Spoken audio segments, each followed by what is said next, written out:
ಸ್ಯಾಂಡಲ್ವುಡ್ನಲ್ಲಿ ಸದ್ಯಕ್ಕೆ ಹೊಸ ಸಿನಿಮಾಗಳಿಗಿಂತ ಸೂಪರ್ ಸ್ಟಾರ್ಗಳ ಹಳೆ ಸಿನಿಮಾಗಳು ರಿಲೀಸ್ ಆಗ್ತಾ ಇರೋದು ಒಂದು ದೊಡ್ಡ ಟ್ರೆಂಡ್ ಆಗಿದೆ. ಸೊ ಇದೆಲ್ಲದರ ಜೊತೆಗೆ ಪವರ್ ಸ್ಟಾರ್ ಪುನೀತ್ ರಾಜ್ಕುಮಾರ್ ಅವರ ಅಪ್ಪು ಸಿನಿಮಾ ಕೂಡ ರಿಲೀಸ್ ಆಗ್ತಾ ಇದೆ. ಸೊ ಇಡೀ ಈ ಅಪ್ಪು ಸಿನಿಮಾದ ಜರ್ನಿ ಬಗ್ಗೆ, ಸಿನಿಮಾಗಳ ಸದ್ಯಕ್ಕೆ ಆಗ್ತಾ ಇರ್ತಕ್ಕಂಥ ಬೆಳವಣಿಗೆಗಳ ಬಗ್ಗೆ, ಸಿನಿಮಾ ಇಂಡಸ್ಟ್ರಿ ಬೆಳವಣಿಗೆಗಳ ಬಗ್ಗೆ ಮಾತಾಡಲಿಕ್ಕೆ ಖ್ಯಾತ ಸಂಗೀತ ನಿರ್ದೇಶಕರು ಗುರುಕಿರಣ್ ಸರ್ ನಮ್ಮ ಜೊತೆ ಇದ್ದಾರೆ. ಅವ್ರನ್ನ ಆತ್ಮೀಯವಾಗಿ ಕಾರ್ಯಕ್ರಮಕ್ಕೆ ವೆಲ್ಕಮ್. ಸರ್, ಕಾರ್ಯಕ್ರಮಕ್ಕೆ ಸ್ವಾಗತ ಸರ್. Thank you sir. ಅದೇ ಒಂದು ವಿಶೇಷತೆ ಸರ್, ಬಿಫೋರ್ ಮಾತಾಡ್ತಾ ಇದ್ವಿ, ಸದ್ಯಕ್ಕೆ ಹೊಸ ಸಿನಿಮಾಗಳು ಅನ್ನೋದಕ್ಕಿಂತ ಈ ಸೂಪರ್ ಸ್ಟಾರ್ಗಳ ಹಳೆಯ ಸಿನಿಮಾಗಳು ರಿಲೀಸ್ ಆಗ್ತಾ ಇರ್ತಕ್ಕಂಥದ್ದು. ಅದರಲ್ಲೂ ಅವತ್ತಿನ ಒಂದು ದೊಡ್ಡ super hit cinema Appu cinema release ಆಗ್ತಾ ಇದೆ. ಮೊದಲನೇದಾಗಿ ಸರ್, ಅವತ್ತಿನ ಜರ್ನಿ ಹೆಂಗೆ ನೆನಪಾಗುತ್ತೆ ಅಂತ?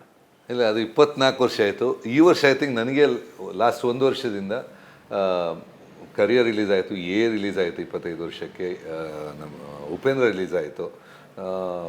ಸೊ ಇದ್ರ ಜೊತೆ ಈಗ ಅಪ್ಪು ಅಂದ ಕೂಡಲೇ ಒಂದಷ್ಟು ಮೆಮರೀಸ್ ಡೆಫಿನೆಟ್ ಆಗಿ. ಕಾರಣ ಅಪ್ಪು ಅವರ ಮೊದಲ ಚಿತ್ರ ಮರೆಯೋಕ್ಕಾಗಲ್ಲ. ಅಂದರೆ ನಾನಾಗ ಹೊಸಬ ಬೆಂಗಳೂರು ಶಿಫ್ಟಾಗಿ ಒಂದೂವರೆ ವರ್ಷ ಆಗಿತ್ತು.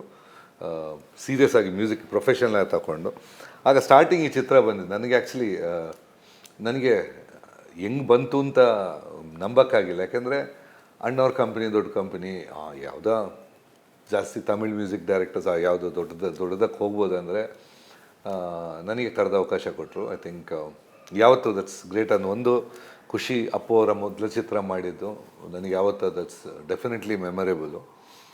ಜೊತೆಗೆ ಕಂಪೋಸಿಂಗ್ ಅದೊಂದು ಎಕ್ಸ್ಪೀರಿಯನ್ಸ್. ಯಾಕೆಂದರೆ ಅಣ್ಣವ್ರ ಜೊತೆಗೆ ಇರ್ತಿದ್ರು, ಅವರ ಮನೆಯಲ್ಲೇ, ಅವರ ಹಾಲಲ್ಲೇ ಕಂಪೋಸಿಂಗ್. ಸೊ ನಾವು ಒಬ್ಬನೇ ಹೋಗ್ತಾಯಿತ್ತು.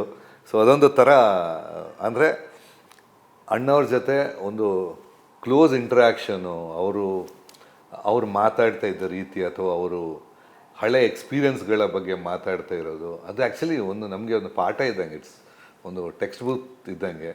ಯಾಕೆಂದರೆ ಆ ಸಿಂಪ್ಲಿಸಿಟಿ, ಆಮೇಲೆ ಆ ಎಕ್ಸ್ಪೀರಿಯನ್ಸ್ ಇದೆಯಲ್ಲ, ಆ ಕ್ಯಾಶುವಲ್ ಕುತ್ಕೊಂಡು ನಾವು ಮಾತಾಡ್ತಾಯಿದ್ರು. ಆ ಹಳೇದು ಸಾಂಗ್ ಹೆಂಗಿತ್ತು, ಆ ಕಂಪೋಸಿಂಗ್ ಟೈಮಲ್ಲಿ ಏನು ಕತೆ ನಡೆದಿತ್ತು, ಅವರ ಜರ್ನಿಯಲ್ಲಿ, ಅದು ನಮಗೆ ಕಲಿಯೋಕ್ಕೆ ತುಂಬ ಇರುತ್ತೆ. ಈಗ ಇಷ್ಟು ಸುಲಭ ಇರಲಿಲ್ಲ ಸಿನಿಮಾ ರಂಗಕ್ಕೆ ಆಗ ಬರುವಾಗಲೂ. ಸಿಕ್ಕಾಪಟ್ಟೆ ಒದ್ದಾಟ, ಕಷ್ಟಗಳು, ಡೈರೆಕ್ಟಾಗಿ ರೆಕಗ್ನೈಸ್ ಆಗ್ತಾ ಇರಲಿಲ್ಲ ಟ್ಯಾಲೆಂಟು. ಸೋಷಿಯಲ್ ಮೀಡಿಯಾ ಎಲ್ಲ, ಟಿ ವಿ ಇರಲಿಲ್ಲ. ಸೊ ನಾವೆಲ್ಲ ಬರುವಾಗ ಸ್ವಲ್ಪ ಸೈಕಲ್ ಹೊಡೆದಿದ್ದು ಸ್ವಲ್ಪ ಜಾಸ್ತಿ. ಎಂಟ್ರಿ ಆಗಿದ್ದು 98, ಬಟ್ ಒಂದು 10 ವರ್ಷ ಜರ್ನಿ ಮಾಡಿದ್ದೀವಿ. ಸೊ ಒಂಥರ ಇದು ಸಿಕ್ಕಿದಾಗ I think I was thrilled. And ಆಮೇಲೆ 5-6 ಸಾಂಗ್ ಮಾಡಿದ್ವಿ. ಲಕ್ಕಿಲಿ ಆಗ ಆ್ಯಸ್ ಯೂಶ್ವಲ್ ಅಂತ ಹೇಳಬೇಕು, ಎಲ್ಲ ಕಾಲ್ ಎಲ್ಲ ಹಿಟ್ಟಾಗಿತ್ತು. ಆಮೇಲೆ ರಿಲೀಸು ಅಷ್ಟೇ, it was a very big release. ಯಾಕೆಂದರೆ ಅಣ್ಣವ್ರ ಫಿಲ್ಮ್ಸ್ ಕಮ್ಮಿ ಮಾಡ್ತಾಯಿದ್ರು. ಅಪ್ಪು ಅವರ ಫಸ್ಟ್ ಲಾಂಚು, ಸ್ವಲ್ಪ ಗ್ಯಾಪ್ ಆದ ನಂತರ ಈ ಚಿತ್ರ ಬಂದಿರೋದು ಅವ್ರ ಕಂಪ್ನಿಗೆ.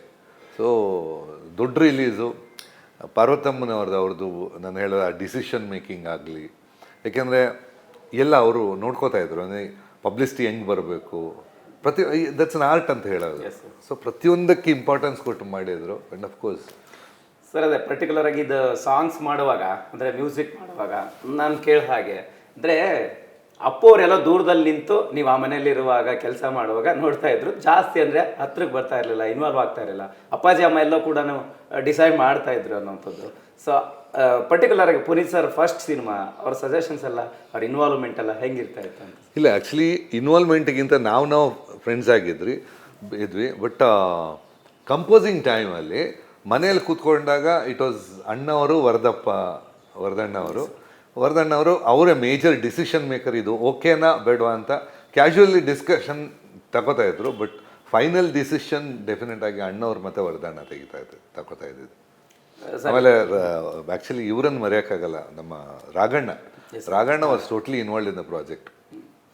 ಸರ್, ಈಗ ಪರ್ಟಿಕ್ಯುಲರ್ ಆಗಿ ಸದ್ಯಕ್ಕೆ ಹೇಳ್ತಾ ಇದ್ರಿ ನಿಮ್ಮ ಸಿನಿಮಾಗಳೇ ತುಂಬ ರಿಲೀಸ್ ಆಯಿತು. ಸೊ ಆಗಿರ್ಬೋದು, ಉಪೇಂದ್ರ ಆಗಿರ್ಬೋದು, ಸೊ ಕರಿಯ ಆಗಿರ್ಬೋದು. ಸೊ ಅಂದರೆ 20-25 ವರ್ಷದ ಹಿಂದಿನ ಸಿನಿಮಾಗಳು ಸದ್ಯಕ್ಕೆ ರಿಲೀಸ್ ಆಗಿ ಟ್ರೆಂಡ್ ಕ್ರಿಯೇಟ್ ಮಾಡ್ತಾ ಇದೆ. ಈಗ ಅವತ್ತಿನ ಸಿನಿಮಾಗಳಾದರೂ ಕೂಡ ಇವತ್ತಿಗೂ ಕೂಡ ಅದೇ ರೀತಿ ಥಿಯೇಟ್ರಿಗೆ ಹಳೆಯ ಸಿನಿಮಾಗಳಿಗೆ ಜನ ಬರುವಂಥದ್ದಿದೆ. ಸೊ ನಿಮಗೆ ಈ ಸಿನಿಮಾ ಮಾಡಿದಾಗ ಅವತ್ತಿನ ಕ್ರೇಜು, ಅವತ್ತು ಸಕ್ಸಸ್ ಆಗಿದ್ದಂಥ ರೀತಿ ನೋಡ್ತಾ ಇದ್ವಿ. ಅದೇ ಅಪ್ಪು ಸಿನಿಮಾದ ಸಕ್ಸಸ್ ಶೀಲ್ಡ್ ಕೂಡ ಇರುವಂಥದ್ದು. ಹೆಂಗೆ ರಿಸೀವ್ ಮಾಡಿದ್ರು ಜನ ಅಂತ? ಇದು ಆ್ಯಕ್ಚುಲಿ ನನ್ನ ಲೆಕ್ಕದಲ್ಲಿ ಸಾಂಗ್ ರಿಲೀಸ್ ಆದ ತಕ್ಷಣ ಮರುದಿವಸ ಹಿಟ್ ಆಗಿತ್ತು. So expectation ಜೋರಿತ್ತು. ಥಿಯೇಟ್ರಲ್ಲೆಲ್ಲ ಹಬ್ಬದ ವಾತಾವರಣ. ಈಗ ಹೆಂಗೆ ನಡೀತಾ ಇದೆ ಆ ಟೈಮಲ್ಲಿ ಹಂಗೆ ನಡೀತಾ ಇತ್ತು. ನನ್ನ ಲೆಕ್ಕದಲ್ಲಿ ಅಪ್ಪು ಅವರಿಗೆ ಅಷ್ಟು ಇದೇ ಒಂದು ಪಿಕ್ಚರ್ ಮಾಡಿ ಬಿಡೋಣ ಅಂತ ಇತ್ತು. ಕೆರಿಯರ್ ಆಗಿ ತಗೋಬೇಕಂತ ಇರಲಿಲ್ಲ ಆ ಟೈಮಲ್ಲಿ. ನಾನು ಹೇಳೋದು ಡೆಸ್ಟಿನಿ ಅಂತ ಅದಕ್ಕೆ ಹೇಳೋದು. ಫಸ್ಟ್ ಮಾಡುವಾಗ ಒಂದು ಪಿಕ್ಚರ್ ಮಾಡಿ ಸಾಕು. ಅವರಾಗ ಈ was more towards business. So ಇದು ಆದಾಗ ಅದು ಓವರ್ವೆಲ್ಮಿಂಗ್ ಸಕ್ಸಸ್ ರೇಟ್ ಹಂಗಲ್ಲ. ಥಿಯೇಟ್ರಲ್ಲಿ ಇನ್ನೂ ನೆನಪಿದೆ ನನಗೆ. ಅಣ್ಣವರು ಇದ್ದರು, ಅಪ್ಪು ಅವರೆಲ್ಲ ಜೊತೆಯಲ್ಲಿ ನಾವು ಅವ್ರ ಫ್ಯಾಮಿಲಿ ಇದ್ದರು. ಸಂತೋಷಲ್ಲಿ ಮೇಲ್ಗಡೆ ಒಂದು ಯಾವುದೊಂದು ಸಪ್ರೇಟ್ ಕೌಂಟ್ರ್ ಇತ್ತು, ಎಂಟ್ರಿನೂ ಬೇರೆ. ಸೊ ಅಲ್ಲಿ ಕೂತ್ಕೊಂಡು ಪಬ್ಲಿಕ್ ಜೊತೆ ನೋಡಿದ್ದೀವಿ. ಸೊ ಆ ಎಕ್ಸ್ಪೀರಿಯನ್ಸನ್ನು ಲೈಫಲ್ಲಿ ಮರೆಯೋಕ್ಕಾಗಲ್ಲ. ಒಂದು ಪಬ್ಲಿಕ್ ರಿಯಾಕ್ಷನ್ ಆಗಲಿ, ಆಮೇಲೆ ಅಪ್ಪು ಎಂಟ್ರಿಗೆ ನಾನು ಹೇಳೋದು, ಆ ಪಲ್ಟಿ ಹೊಡ್ಕೊಂಡು ಹೌದು ಎಂಟ್ರಿ ಆಗ್ತಾ ಇದ್ದಾರೆ ಆ ಫೈಟಲ್ಲಿ. ಇದು ಥಿಯೇಟ್ರಲ್ಲಿ ಆ ವೈಬ್ರೇಷನ್ ಇದೆಯಲ್ಲ, ಮರೆಯೋಕ್ಕಾಗಲ್ಲ.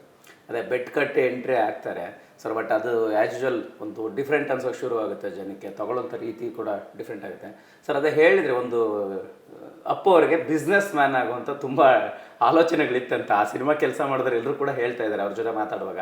ಅಂದರೆ ಸಿನಿಮಾ ತುಂಬ ಪ್ರೊಫೆಷನಾಗಿ ತಗೊಳ್ತೀನೋ ಇಲ್ವೋ ಅಂತ ಡೌಟ್ಸ್ ಕೂಡ ಇತ್ತು. ಸೊ ಈ ಸಿನಿಮಾ ಆದಮೇಲೆ ಅವ್ರ ಡೌಟ್ಸ್ ಹೆಂಗೆ ಕ್ಲಿಯರ್ ಆಯಿತು? ನಿಮ್ಮ ಹತ್ರ ಏನೋ ಮಾತಾಡಿದ್ದು? ಇಲ್ಲ, ಇದು ಆ್ಯಕ್ಚುಲಿ ಸ್ಟಾರ್ಟಿಂಗ್ ಮಾತಾಡುವಾಗ ಅಫ್ಕೋರ್ಸ್ ಅಪ್ಪು ಮಾಡುವಾಗ ಮಾತಾಡಿದ್ದು ಏನಂದರೆ ಅದು ಏನೇ ಸ್ಟಾರ್ಟು ಮಾತಾಡುವಾಗ ಆಗ ಸ್ವಲ್ಪ ಇಂಟ್ರೆಸ್ಟ್ ಕಮ್ಮಿ ಇದ್ದಂಗಿತ್ತು ಫಿಲ್ಮಲ್ಲಿ. ಅದಾದ ನಂತರ ಎರಡನೇ ಚಿತ್ರ ಮಾಡೋಣ ಅಂತ ಇದ್ದಿದ್ದು ಅಷ್ಟೇ ವಿನ ಇದು ಕೆರಿಯರ್ ಅಂತ ಅವರು ನನ್ನ ಲೆಕ್ಕದಲ್ಲಿ ಅಂದ್ಕೊಂಡಿಲ್ಲ, ನಂಗೆ ಗೊತ್ತಿದ್ದ ಮಟ್ಟಿನಲ್ಲಿ. ಸೊ ಇನ್ನೊಂದು ಯಾವತ್ತಂದರೆ ಅದು ಕ್ಯಾರೆಕ್ಟರ್ ಅನ್ನೋದು ಇದೆಯಲ್ಲ ಅಪ್ಪುವಲ್ಲಿ ಸಿಕ್ಕಾಪಟ್ಟೆ ಸ್ಟ್ರಾಂಗು. ನಮ್ಮ ಇವರು ಪೂರಿ ಜಗನ್ನಾಥ್ ಕ್ರಿಯೇಟ್ ಮಾಡಿದ್ದು ಅದು ಹೆಂಗೆ ಅಂದರೆ, ಅಪ್ಪು ಅವ್ರು ನಿಮ್ಮನ್ನು ಲವ್ ಮಾಡ್ತಾಯಿದ್ದಾರೆ, ಅಪ್ಪು ಅವ್ರು ಬರ್ತಾ ಇದ್ದಾರೆ, ತನಗೆ ತಾನೇ ಹೈಪ್ ಕೊಡೋದಿದೆಯಲ್ಲ, ಅದೊಂದು ವಿಚಿತ್ರ ಅನಿಸ್ತಾ ಇತ್ತು ಆ ಟೈಮಲ್ಲಿ ನಮಗೆ. ಏನಿದು ಅಪ್ಪು ಅವ್ರು ತನಗೆ ತಾನು ಹೈಪ್ ಕೊಡೋದಿದೆಯಲ್ಲ ಫಸ್ಟು ಅದೊಂದು ಇದಿತ್ತು. ಬಟ್ ಇನ್ನೊಂದು ಅವ್ರದ್ದು ನೇಚರ್, ಯಾರು ತುಂಬ ಕ್ಯಾಶುವಲ್ ಡೈರೆಕ್ಟ್ರು. ಸುಮ್ಮನೆ ನೋಡಿ ಓಕೆ ಯಾವುದು ಈ ಡೈರೆಕ್ಟ್ರುಗಳನ್ನು ನಾನು ಕೆಲವ್ರ ಜೊತೆ ವರ್ಕ್ ಮಾಡಿದ್ದೀನಿ. ಏನಂದರೆ ಓವರ್ ಪೊಸೆಸ್ತಾರೋ, ಹಂಗೆ ಬೇಕು ಹಿಂಗೆ ಬೇಕು, ನೀವು ರಂಗಲ್ಲ ಸಾಕು, ಇಷ್ಟು ಸಾಕು, ತುಂಬ ಲೈಟಾಗಿ ಅಂತ ಅಷ್ಟು ಕೂಲ್ ಡೈರೆಕ್ಟ್ರನ್ನ ಲೈಫಲ್ಲಿ ನೋಡಿಲ್ಲ ನಾನು. ಇನ್ನೊಂದು ಪ್ಲಸ್ ದೊಡ್ಡ ಪಾಯಿಂಟು ನಮ್ಮ MS ರಮೇಶ್ ಅವ್ರ ಡೈಲಾಗ್, ಮ್ಯಾಸಿವ್ ಡೈಲಾಗ್. ನನಗೆ ಇನ್ನೂ ನೆನಪಿದೆ, ಹಾರ್ಡ್ಲಿ ಕರೆಕ್ಷನ್ ಜಾಸ್ತಿ ಇಲ್ಲದೆ ಅಣ್ಣವ್ರ ಜೊತೆ ಪಾಸಾಗಿದ್ದು ಡೈಲಾಗ್ ಸೆಷನ್ ಇದು. ಒಂದು ಸ್ಟ್ರೆಚ್ಚಲ್ಲಿ ಫುಲ್ ಹೇಳ್ತಾ ಹೋದರು. ಆಮೇಲೆ ರಮೇಶ್ಗೆ ಅದೊಂದು ಟ್ಯಾಲೆಂಟ್ ಇದೆ, ಒಂದು ಸ್ಟ್ರೆಚ್ಚಲ್ಲಿ ಅವು ಜಾಸ್ತಿ ಓದೋಕ್ಕೆಲ್ಲ ಹೋಗಲ್ಲ, ಒಂದು ಸ್ಟ್ರೆಚ್ಚಲ್ಲಿ ಪಟ್ ಅಂತ ನೆರೇಷನ್ ಕೊಟ್ಕೊಂಡು ಹೋಗ್ತಾರೆ. Hardly changes. ಕ್ಯಾರೆಕ್ಟರೈಸೇಷನ್ ಬಿಲ್ಡಪ್ ಆಗಿದ್ದು I think was wonderful. And still ನನಗೆ ನೆನಪಿದೆ, ರಜನಿಕಾಂತ್ ಅವರು ಸಿಕ್ಕಾಪಟ್ಟೆ ಇಷ್ಟಪಟ್ಟಿದ್ದು ಪಿಕ್ಚರ್ನ. ಅವ್ರು 100 ಡೇಸ್ಗೆ ಅವರೇ ಶೀಲ್ಡ್ ಎಲ್ಲ ಕೊಟ್ಟಿದ್ದು ನಮಗೆ. ಸರ್ ಅದೇ ಈ ಪರ್ಟಿಕ್ಯುಲರ್ ಸಾಂಗ್ಸ್ ಕಾಂಪೋಸ್ ಆಗಿರೋಂಥ ರೀತಿ ಮತ್ತು ಸಾಂಗ್ಸ್ಗಳು ತಲುಪಿದ್ದಂಥ ರೀತಿ ಸರ್, ನೀವು ಹೇಳ್ತಾ ಇದ್ರಿ ಒಂದು ರೀತಿ ಹೆಂಗೋ ಅನ್ಎಕ್ಸ್ಪೆಕ್ಟೆಡಾಗಿ ಕನೆಕ್ಟ್ ಆದ ಅನ್ನೋವಂಥದ್ದು. ಆ ಕನೆಕ್ಟ್ ಆಗಿದ್ದು ಹೆಂಗಾಯ್ತು ಅಂತ ನೀವು ಈ ಸಿನಿಮಾಗೆ ಪರ್ಟಿಕ್ಯುಲರ್? ಈ ಸಿನಿಮಾ ಆಗ ನಾನು ಹೊಸಬ್ರ ಚಿತ್ರ ಮಾಡ್ತಾಯಿದ್ದೆ, ಜಾಸ್ತಿ ಹೊಸಬ್ರ ಜೊತೆನೇ. ಆಗ ಚಿತ್ರ ಹಿಟ್ಟಾಗಿತ್ತು, ಇನ್ನೂ 2 ಪಿಕ್ಚರ್ ಮಾಡ್ತಾಯಿದ್ದೆ. ಇವನ್ ಕರಿಯ ಆಗ ಲೈನಲ್ಲಿತ್ತು, ಶುರು ಮಾಡಿರಲಿಲ್ಲ. ಇದರ ಬೆನ್ನಿಗೆ ಆ್ಯಕ್ಚುಲಿ ಈ ಟೈಮ್ ಕೊಟ್ಟಿರೋದು ಕರಿಯಾಗೆ ಟೈಮ್. ಆ ಟೈಮನ್ನು ಇದು ಸಡನ್ ಬಂದಿದ್ದರಿಂದ ಅವ್ರದ್ದು ಫಸ್ಟ್ ಪಿಕ್ಚರ್ ಅಲ್ಲ, ಪ್ರೇಮ್ಗೆ ಹೇಳಿ ಸ್ವಲ್ಪ ಪುಷ್ ಮಾಡಿಸಿದೆ, ಸ್ವಲ್ಪ ಲೇಟ್ ಮಾಡಿ, ಅಂದರೆ 1 ತಿಂಗಳು ಡಿಲೇ ಮಾಡೋಣ, ಇದನ್ನು ಮುಗಿಸಿ ಆಮೇಲೆ ಶುರು ಮಾಡ್ತೀನಿ ಅಂತ. So it's almost on the continuous ಒಂದು ಫ್ಲೋಲ್ಲಿ ಮಾಡ್ತಾಯಿದೆ ಚಿತ್ರಗಳನ್ನು. ಸೊ ಇದು ಮಾಡೋವಾಗ ಒಂದಿತ್ತು ಸ್ಟಾರ್ಟು, ಒಂದು ರೆಗ್ಯುಲರ್ ನಾರ್ಮ್ ಅಂತ ಇದೆ, 5 ದಿವಸ ಕಂಪೋಸಿಂಗ್, 5 ದಿವಸ ರೆಕಾರ್ಡಿಂಗ್ ಅಂತ. ಅದು ನನಗೆ ಸ್ಯಾಟಿಸ್ಫ್ಯಾಕ್ಷನ್ ಆಗೋದು ಸ್ವಲ್ಪ ಕಮ್ಮಿ ಆಗಿದೆ. ಅಂದರೆ ಸ್ವಲ್ಪ ಜಾಸ್ತಿ ಟೈಮ್ ಕೇಳೋದಿಲ್ಲ, ನನಗೆ ಸ್ವಲ್ಪ ಜಾಸ್ತಿ ಟೈಮ್ ಬೇಕು ಅಂತ. ಸೊ ಅದು ಅವರು ಎಸ್ ಅಂದರು, ರಾಘಣ್ಣ ಮಾತಾಡಿದ ಸ್ಟಾರ್ಟು. ಸೊ ಅದು ಎಸ್ ಅಂದರು, ನನಗೆ ಟೈಮ್ ಬೇಕು, ಒಂದು 15-20 ಡೇಸ್ ಬೇಕು ಅಂದೆ. ಸೊ ಅದು ಕೊಟ್ಟರು. ಸೊ ನಾನೊಂದು ಬೇಸಿಕ್ ರೆಡಿ ಆಗಿ ಆಮೇಲೆ ಕಂಪೋಸಿಂಗ್ ಹೋಗಿದ್ದು. ಸೊ ಅಬೌಟ್ 6-7 ಡೇಸ್ ಆಫ್ 1 ವಾರ ಕಂಪೋಸಿಂಗ್ ಹೋಗಿದೆ. ಒಂದು ನೆನಪಿದೆ ನನಗೆ, 1 ವಾರದಲ್ಲಿ ಒಂದು 5 kg ಜಾಸ್ತಿ ಆಗಿದೆ. ಯಾಕೆಂದರೆ ಅಣ್ಣವ್ರ ಜೊತೆ ಊಟ ಮಾಡೋದು. ಸೊ ಅವ್ರ ಜೊತೆ ಊಟ ಮಾಡುವಾಗ ಅವರಿಗೆ ಮ್ಯಾನೇಜ್ ಮಾಡೋಕ್ಕೆ ಹೋಗಿ, ಆಮೇಲೆ ನನಗೂ ಕಂಟ್ರೋಲ್ ಇಲ್ಲ. ಆಮೇಲೆ ಅವರು ಅಷ್ಟೇ ತುಂಬ ಎಂಜಾಯ್ ಮಾಡೋರು, ಊಟನಾಗಲಿ ಲೈಫನ್ನಾಗಲಿ ಅವ್ರ ಥರ ಎಂಜಾಯ್ ಮಾಡೋರು ನೋಡಿಲ್ಲ ನಾನು. ಪ್ರತಿಯೊಂದು ಮ್ಯೂಸಿಕನ್ನು ಸೆಷನ್ ಎಂಜಾಯ್ ಮಾಡ್ತಾಯಿದ್ರು. ನನಗೆ ಈ ಕಂಪೋಸಿಗಿಂತ ನಾನು ಕಲ್ತಿದ್ದು ಹೆಚ್ಚು ಅಂತ ಅನಿಸ್ತಾ ಇತ್ತು. ಸರ್ ಅದು ಈ ವೆಯ್ಟ್ ನೀವು ಗೇನ್ ಆದರೆ ಅನ್ನೋಂಥದ್ದೆಲ್ಲ ಮಾತಾಡ್ತಿದ್ರಿ, ನಾನು ಮಾತಾಡ್ತಾ ಗೊತ್ತಾಯ್ತು. ಅಂದರೆ ಅಪ್ಪು ಅವರ ಫಸ್ಟ್ ಸಿನಿಮಾ ಪುನೀತ್ ಸರ್ದು, ಸಹಜವಾಗಿ ಅವರಲ್ಲೂ ಒಂದು ಡೌಟ್ ಇರುತ್ತೆ ಅಂತೆ. ಅಂದರೆ ಅಷ್ಟು ತುಂಬ ವೆಯ್ಟ್ ಇದ್ದರು, 70 to 80 kg ಇದ್ದರು ಫಸ್ಟ್ ಸಿನಿಮಾಗೆ. ಮತ್ತು ನಾನು ಹೀರೋ ಆಗ್ತೀನಿ ಅನ್ನೋಂಥ ಡೌಟ್ ಎಲ್ಲ ಇತ್ತು ಅನ್ನೋವಂಥದ್ದು.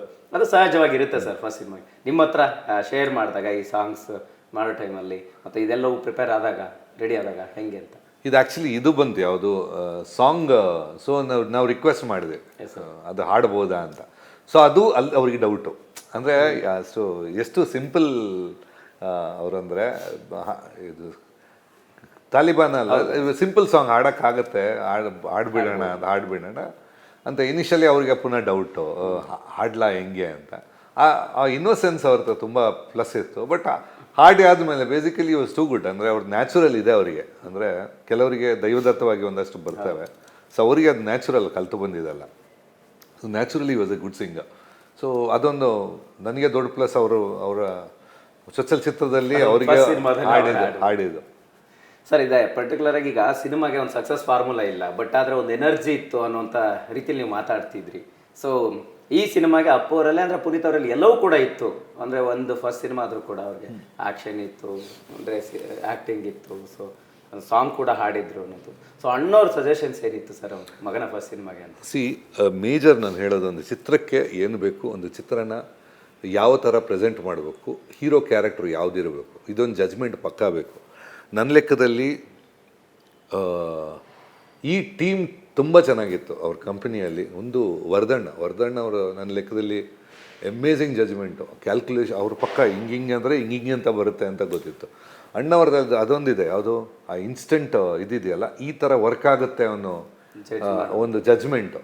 ಆ ಜಜ್ಮೆಂಟ್ ಮೇನ್ ಒಂದು ಪ್ರಾಜೆಕ್ಟಿಗೆ, ಒಂದು ಪ್ರಾಜೆಕ್ಟ್ ಸಕ್ಸಸ್ಸಿಗೆ ಒಂದು ಜಜ್ಮೆಂಟ್ ಬೇಕಾಗುತ್ತೆ. ಓಕೆ ಇದು ವರ್ಕ್ ಆಗುತ್ತೆ ಅನ್ನೋ ಜಜ್ಮೆಂಟು. ಈಗ ನಾನು ಸಿಂಪಲ್ ಹೇಳಬೇಕದು, ಓಂ ಚಿತ್ರನ ಅವರು ಪ್ರೊಡ್ಯೂಸ್ ಮಾಡಿದರು. ಓಂ ಚಿತ್ರದಲ್ಲಿ ಹೀರೋ ಅಂದರೆ ಬಾಲ ಹಾಕ್ಕೊಂಡು ಅದಕ್ಕೆ ಬೆಂಕಿ ಇಟ್ಕೊಂಡು ಈ ಥರ ಕ್ಯಾರೆಕ್ಟ್ರಿಗೆ ಯಾರು ಹೀರೋ ಸೆಂಟ್ರಿಕ್ ಇದ್ದಾರ ಅವರು ಡೆಫಿನೆಟಾಗಿ ಒಪ್ಪಲ್ಲ. ಇದನ್ನು ತೆಲುಗುವಲ್ಲಿ ಮತ್ತೆ ಮಾಡಿದಾಗ ಹೀರೋ ಮಾಡೋಕ್ಕೆ ಹೇಳಿಲ್ಲ ಸೀನ. ಸೊ ಈ ಹೀರೋ ಸೆಂಟ್ರಿಕ್ ಇದ್ದವರು ಒಪ್ಪಲ್ಲ. ಬಟ್ ಯಾವುದು ನನಗೆ ಪಿಕ್ಚರ್ ಇಂಪಾರ್ಟೆಂಟ್, ಕತೆ ಇಂಪಾರ್ಟೆಂಟ್ ಇದ್ದರೆ ಮಾತ್ರ ಒಪ್ಪೋದು. ಇದರಲ್ಲಿ ಟೋಟಲ್ ನಾನು ಪ್ರೀತಿ ಮಾಡ್ತೀನಿ, ನಾನು ಲವ್ ಮಾಡ್ತೀನಿ, I love you must love me ಅಂತ ಹೇಳಿದರೆ ಆ ಕ್ಯಾರೆಕ್ಟ್ರು ಓಕೆನಾ ಅಂತ ಎಲ್ರಿಗೂ ಡೌಟ್ ಇರುತ್ತೆ. ಬಟ್ ಅವ್ರಿಗೆ ಅದು ದೇ ಆರ್ ವೆರಿ ಕ್ಲಿಯರ್. ನಾನು ಹೇಳೋದು ಒಂದು ಅವರ ಹೀರೋಗೆ ಪ್ರೊಡ್ಯೂಸ್ ಮಾಡೋದು ಆಗಿದ್ದರಿಂದ ಆ ಕ್ಯಾರೆಕ್ಟರ್ ಬಗ್ಗೆ ಕ್ಲಾರಿಟಿ ಇದೆ. ಓಕೆ ಇದು ವರ್ಕ್ ಆಗುತ್ತೆ ಅನ್ನೋ ಜಜ್ಮೆಂಟ್ ಇದೆಯಲ್ಲ, ಅದು ಸಾಧಾರಣ ಜಜ್ಮೆಂಟ್ ಅಲ್ಲ, ಅದು ಮೇಜರ್. ಒಂದು ಚಿತ್ರಕ್ಕೆ ಮೇಜರ್ ಬೇಕಾಗಿದೆ ಆ ಜಜ್ಮೆಂಟ್. ಸರ್ ಅದೇ ಪರ್ಟಿಕ್ಯುಲರ್ಗೆ ಆ ಹಾಡುಗಳನ್ನು ರೆಡಿ ಆದಾಗ ಸರ್ ಎಷ್ಟು ಸಾಂಗ್ಸ್, ಎಷ್ಟು ಟ್ಯೂನ್ಸ್ ಅಂದರೆ ಚೇಂಜ್ ಮಾಡಿರೋಂಥದ್ದು ಇರುತ್ತೆ ಒಂದು ಸಿನಿಮಾಗೆ ಅಂದಾಗ, ಆ ಸಜೆಷನ್ಸು ಅದನ್ನು ತಗೊಂಡಾಗ ಮತ್ತು ಫಸ್ಟ್ ಓಕೆ ಆದಾಗ ಆ ಎಕ್ಸ್ಪೀರಿಯನ್ಸ್? ಅದಕ್ಕೆ ಜಾಸ್ತಿ ಟ್ಯೂನ್ ಮಾಡಿಲ್ಲ ನಾನು. ನನ್ನ ಲೆಕ್ಕದಲ್ಲಿ ಒಂದಕ್ಕೆ ಮ್ಯಾಕ್ಸಿಮಮ್ ಒಂದು 2 ಕೊಟ್ಟಿರ್ಬೋದು ಮ್ಯಾಕ್ಸಿಮಮ್ಮು.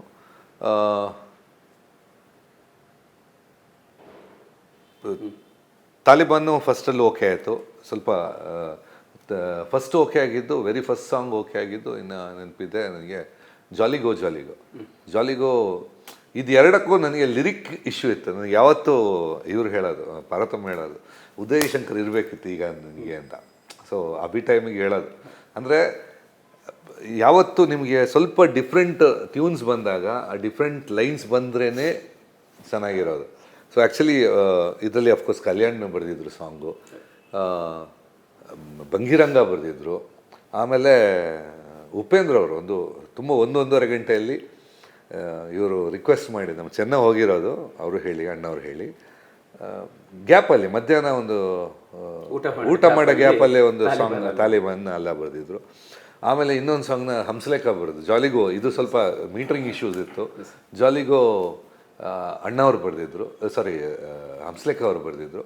ಸೊ ಒಂದು 5 ಒಳ್ಳೆ ಲಿರಿಸಿಸ್ಸು ನಾನು ಹೇಳ್ಬೇಕಂದ್ರೆ, ಒಳ್ಳೆ ಅಮೇಝಿಂಗ್ 5 ಕಲ್ಯಾಣ್ 2 ಸಾಂಗ್ ಬರೆದಿರಬೇಕು. ಎಲ್ಲ ಒಂದೊಂದು ಸಾಂಗ್ ತುಂಬ ಆ್ಯಕ್ಚುಲಿ ಒಂದು ಜಜ್ಮೆಂಟ್ ಅಂತ ಇರುತ್ತೆ ಅಲ್ಲ, ಅಲ್ಲೂ ಒಂದು ಜಜ್ಮೆಂಟ್ ಇತ್ತು. ಯಾವತ್ತೂ ಯೂಶ್ವಲಿ ಹೊಸಬರ ಚಿತ್ರದಲ್ಲಿ ನಾನು ಒಬ್ಬನೇ ಕೂತ್ಕೊಳ್ತಾ ಇದ್ದೆ. ಇದರಲ್ಲಿ ಬಿಗ್ಗೆಸ್ಟ್ ಪ್ಲಸ್ ಅಂದರೆ ಅಣ್ಣವರು ವರದಣ್ಣ, ಆ ಜಜ್ಮೆಂಟ್ ಚೆನ್ನಾಗಿತ್ತು. ಆಮೇಲೆ ಸ್ವಲ್ಪ ಏನಾದರೂ ನನಗೆ ಇಶ್ಯೂ ಅನ್ನೋ ಒಂಥರ ಮುಜುಗರ ಅಂದ ಕೂಡಲೇ ನನಗೆ ಹೆಲ್ಪಿಗೆ ಬರ್ತಾ ಇದ್ದಿದ್ದು ಅಪ್ಪು ಅವರು. ನಾನು ಕೆಲವೊಮ್ಮೆ ಏನಾಗುತ್ತೆ ನಮಗೆ ಈ ಕನ್ನಡ ಅಂತ ಇಂಗ್ಲೀಷ್ ಲೈನ್ಸ್ ಹಾಕೋಣ ಬೇಡವಾ, ಕಾಲೇಜ್ ಅಂದ ಕೂಡಲೇ ಇಂಗ್ಲೀಷ್ ಪದಗಳು ಬಂದೇ ಬರುತ್ತವೆ ಅಲ್ಲ. ಸೊ ಇದು ಸ್ವಲ್ಪ ಇಶ್ಯೂ ಇತ್ತು. ಇದು ನಾನು ಅಪ್ಪ ಹತ್ರ ಹೇಳಿ no problem, you can carry on, ಕೇಳಿಸು ಹೆಂಗಿದೆ ಅಂತ. ಸೊ ಇದೊಂದು ಥರ it was more of a bond. ಆಮೇಲೆ ಕಂಪೋಸಿಂಗ್ ಆದಮೇಲೆ ಆಗ ಸ್ವಲ್ಪ ಬ್ಯುಸಿ ಇದೆ, ನನಗೆ ಬೇರೆ ವರ್ಕ್ ಇಲ್ದಿದ್ರೆ ಅಪ್ಪು ಅವ್ರು ನನಗೆ ಕಂಪ್ನಿ, ಅವರು ಅಪ್ಪು ಅವರ ಫ್ರೆಂಡ್ ಸರ್ಕಲ್ ಇತ್ತು ಒಂದು. ಇವತ್ತಿಗೆಲ್ಲ ಜೊತೆ ಇದ್ದಾರೆ, ಬಟ್ ಬೇರೆ ಬೇರೆ ಕಡೆ ಇದ್ದಾರೆ, ಜೊತೆಗೆ ಸೇರ್ತಾ ಇರ್ತಾರೆ. ಸೊ ಅದೊಂದು ಫ್ರೆಂಡ್ ಸರ್ಕಲ್ ಒಂದು ಗ್ರೂಪು ತುಂಬ ಚೆನ್ನಾಗಿತ್ತು. ಸೊ ಅವ್ರ ಜೊತೆ ನಾನು ತುಂಬ ಟೈಮ್ ಕಳೆದಿದ್ದೆ. ಸರ್ ಇದೆ ಈ ತಾಲಿಬಾನ್ ಅಲ್ಲ ಅನ್ನುವಂಥದ್ದು, ಅದನ್ನ ಅದೇ ಮಾತಾಡಿದಿರಿ, ಬಟ್ ಆದರೂ ನಿಮ್ಮಿಂದ ಕೇಳುವಂಥದ್ದು, ಆ ಲೈನ್ಸನ್ನ ಅಡಾಪ್ಟ್ ಮಾಡ್ಕೊಳ್ಳುವಂಥದ್ದು ಆವತ್ತಿನ ಸಿಚುವೇಶನ್ಗೆ ಹೆಂಗೆ ಡಿಫಿಕಲ್ಟ್ ಇತ್ತಾ? ಬಟ್ ಅದನ್ನೆಲ್ಲ ಅಕ್ಸೆಪ್ಟ್ ಮಾಡಿದ್ರ? ಇಲ್ಲ, ಆಗ ಮುಂದಂದು ತಾಲಿಬಾನ್ ಟ್ರೆಂಡ್ ಎಲ್ಲ ಒಂದು ಕಡೆ ನೆಗೆಟಿವ್ ಅನ್ನುವಂಥ ಥಾಟ್ ಬರುತ್ತಲ್ಲ ಸ್ಟಾರ್ಟಿಂಗಲ್ಲೇ ಅಂತ. ಇಲ್ಲಿ ನೆಗೆಟಿವ್ ಅಂತಲ್ಲ, ತಾಲಿಬಾನ್ ಟ್ರೆಂಡ್ ಆಗಿತ್ತು ಆ ಟೈಮಲ್ಲಿ. Taliban was trending. For example ಈಗ ನಿಮ್ಮದು ಮಸಾದ್ ಆಗಲಿ, ಈಗ ಅಷ್ಟು ಪಬ್ಲಿಸಿಟಿ ಇಲ್ಲ, ಬಟ್ ಇಸ್ರೇಲು, ಯುಕ್ರೇನು ಈ ಥರ ಇರುತ್ತಲ್ಲ, ಆ ಥರ ಆ ಟೈಮಲ್ಲಿ ಇದು ಸ್ವಲ್ಪ ಜಾಸ್ತಿ ಇತ್ತು, ಒಂದು ಬ್ಲಾಸ್ಟ್ ಆಗಿ. ಸೊ ಇದನ್ನು ಕಂಪೇರ್ ಮಾಡಿ ತುಂಬ ಚೆನ್ನಾಗಿದೆ ಆ್ಯಕ್ಚುಲಿ ಇರೋದು. ಅದರಲ್ಲಿ have to appreciate you to Upendra ಅವರು. ಅಂದರೆ ಅವನು ಬಿಲ್ಡಿಂಗ್ ಹೊಡೆದಿದ್ದು ನಾನು ಅದೇ ಹೊಡೆದಿದ್ದು ಅಂತ. ಅವನು ಟೆರರಿಸ್ಟು, ನಾನು ಪ್ರೇಮಿಸ್ಟು. ಇದನ್ನು ಇಟ್ಕೊಂಡೆ ನನ್ನ ಕಾಶ್ಮೀರ ಬಿಡೋದಿಲ್ಲ, ನೀನು ನನ್ನ ಕಾಶ್ಮೀರ, ಸೊ ನಿನ್ನನ್ನು ಬಿಡೋದಿಲ್ಲ, ಆ ಒಂದು ಹೇಳೋದಿದೆಯಲ್ಲ, ಇಟ್ ಈಸ್ ಲೈಕ್ ಆ ತಾಲಿಬಾನ್ ಮೈಂಡ್ಸೆಟ್ಟನ್ನು ಇಲ್ಲಿಗೆ ಲವ್ಗೆ ತಂದು ಅದನ್ನು ಕಂಪೇರ್ ಮಾಡೋದು, that was something very different.